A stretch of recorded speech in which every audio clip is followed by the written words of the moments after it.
राधे कृष्ण राधे कृष्ण।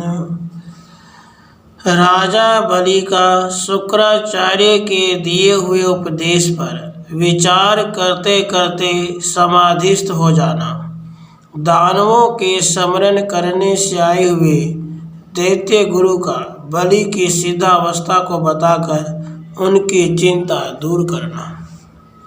श्री वशिष्ठ जी कहते हैं, हे श्री राम, देवताओं और असुरों की सभा में श्रेष्ठ माने जाने वाले भृगुनंदन शुक्राचार्य के चले जाने पर बुद्धिमानों में श्रेष्ठ बलि ने मन ही मन इस प्रकार विचार किया। भगवान शुक्राचार्य ने यह ठीक ही कहा है, ये तीनों लोग चेतन ही हैं। मैं चेतन हूँ, ये सब लोग चेतन हैं, दिशाएं चेतन हैं और ये सब क्रियाएं भी चेतन ही हैं। वास्तव में जगत के बाहर और भीतर सब चेतन ही है। चेतन के अतिरिक्त यहाँ कहीं कुछ भी नहीं है। इंद्रियां चेतन है, शरीर चेतन है, मन चेतन है, उसकी इच्छा चेतन है, भीतर चेतन है, बाहर चेतन है, आकाश चेतन है, समस्त भाव पदार्थ चेतन है तथा इस जगत की स्थिति भी चेतन ही है। अर्थात जो कुछ भी है वह एक सच्चिदानंद घन परमात्मा का ही स्वरूप है। वहाँ केवल चेतन ही चेतन है, दूसरी कोई कल्पना ही नहीं है। संसार में जब द्वैत की संभावना ही नहीं है, अर्थात एक चेतन परमात्मा के सिवा दूसरी किसी वस्तु की सत्ता ही नहीं है, तब कौन किसका शत्रु है और कौन किसका मित्र। बहुत विचारने से भी इस विशाल त्रिलोकी के भीतर चेतन से अतिरिक्त दूसरी कोई वस्तु सिद्ध नहीं होती। उस अतिशय शुद्ध सच्चिदानंद परमात्मा में न द्वेष है, न राग है, न मन है और न उसकी वृत्तियाँ ही। फिर उस चिन्मय परमात्मा में विकल्प की कल्पना हो ही कैसे सकती है। मैं सर्वत्र विचरने वाला, व्यापक, नित्यानंदमय, विकल्प कल्पना से रहित तथा द्वैत से शून्य सच्चिदानंद घन परमात्मा ही हूँ। मैं आकाश के समान सर्वत्र व्याप्त, अनंत और सूक्ष्म से भी सूक्ष्म हूँ। इसलिए सुख दुख आदि की दशाएं मेरे पास नहीं फटकने पाती। इस प्रकार विचार करते हुए ही परम विवेकी दैत्य राज बलि ओमकार से प्रकट हुए उसकी अर्धमात्रा मकार के अर्थभूत तुरीय परमानंद का चिंतन करने लगे और चुपचाप समाधिस्थ हो गए। उस समय बलि के सारे संकल्प शांत हो गए, समस्त कल्पनाएं विलीन हो गई, उनके भीतर किसी प्रकार की शंका नहीं रह गई।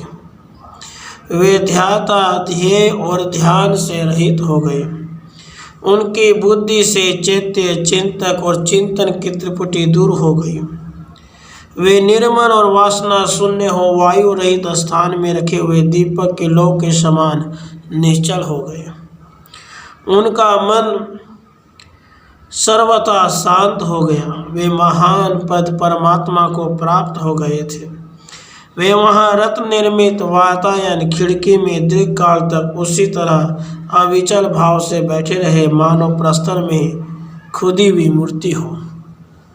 हे रघुनंदन, उसके बाद बलि के अनुचर दानव लोग स्फटिक मणि के बने हुए उनके महल की ऊंची अट्टालिका पर क्षण भर में चढ़ गए। डीम्ब आदि धीर मंत्री, कुमुद आदि सामंत, सूर आदि राजा, वृत आदि सेनापति, हैग्रीव आदि सैनिक, चाकराज आदि भावबंधु, लड्डुक आदि सुहृद, बल्लुक आदि लाड़ लगाने वाले सखा, हाथ में भेंट लेकर उपस्थित हुए कुबेर, यम और इंद्र आदि देवता, सेवा का अवसर चाहने वाले यक्ष, विद्याधर और नाग उस समय बलि की सेवा के लिए उस स्थान पर आ पहुँचे। इनके सिवा त्रिलोकी के भीतर निवास करने वाले अन्य बहुत से सिद्ध भी आए। उनके पास आकर उन सब के मुकुट प्रणाम के लिए झुक गए। उन सब ने बड़े आदर के साथ राजा बलि को देखा। वे ध्यान में मौन हो समाधिस्थ हो गए थे और चित्रलिखित पुरुष की भांति निश्चल भाव से बैठे थे। उस अवस्था में उनका दर्शन करके अवश्य कर्तव्य प्रणाम आदि कर चुकने पर वे महान असुर पहले तो उन्हें निष्प्राण समझकर विषाद में डूब गए, परंतु उनके मुख पर छाई हुई प्रसन्नता देखकर विस्मित हुए। तत्पश्चात रोमांच आदि आनंद के चिन्ह देखकर वे स्वयं भी आनंद मग्न हो गए, परंतु उस समय अपना कोई रक्षक न देखकर वे भय के कारण शिथिल होने लगे। फिर दानव मंत्रियों ने विचार किया कि अब यहाँ हमारे लिए कौन सा कर्तव्य प्राप्त है। जब विचार आते ही उन्होंने सर्वज्ञ पुरुषों में श्रेष्ठ दैत्य गुरु शुक्राचार्य का स्मरण किया। स्मरण करते ही दैत्यों ने देखा भृगुनंदन शुक्र अपने तेजस्वी शरीर से वहां उपस्थित हैं। असुरों ने उनकी पूजा की, फिर वे गुरु के उन सिंहासन पर विराजमान हुए।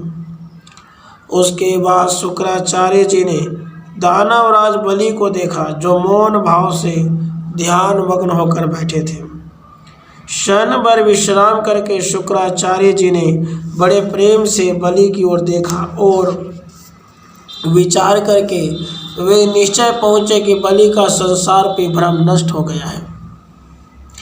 तत्पश्चात गुरु ने उस दैत्य मंडली से कहा, दैत्यों, ये ऐश्वर्यशाली बलि अपने विचारधारा से ही विशुद्ध परमानंद को प्राप्त होकर सिद्ध हो गए हैं।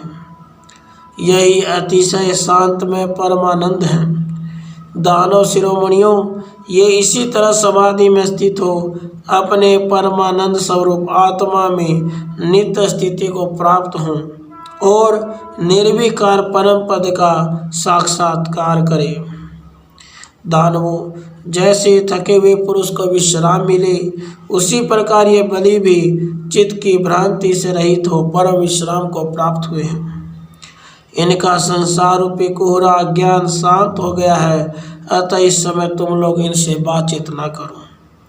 जैसे भूतल पर रात्रि के अंधकार एवं निद्रा आदि के शांत होने पर दिन में सूर्य की किरणों का समुदाय प्राप्त होता है, उसी तरह इनका ज्ञान युक्त भ्रम दूर हो जाने पर अब इन्हें अपना ही प्रकाश प्राप्त हुआ है। समय आने पर ये स्वयं ही इस समाधि से जाग उठेंगे। दानव नायकों, तुम सब लोग अपने स्वामी के कार्य करो। ये राजा बलि 1 सहस्र वर्ष पर समाधि से उठेंगे।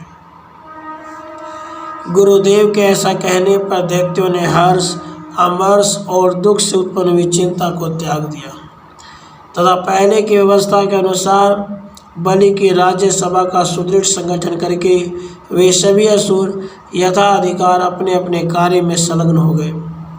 तत्पश्चात मनुष्य भूतल को, नागराज रसातल को, ग्रह अंतरिक्ष को, देववृंद स्वर्ग को, पर्वत और दिक्पाल अपनी अपनी दिशाओं को, वनचर जीव अपनी कंदराओं को और आकाशचारी प्राणी आकाश को चले गए।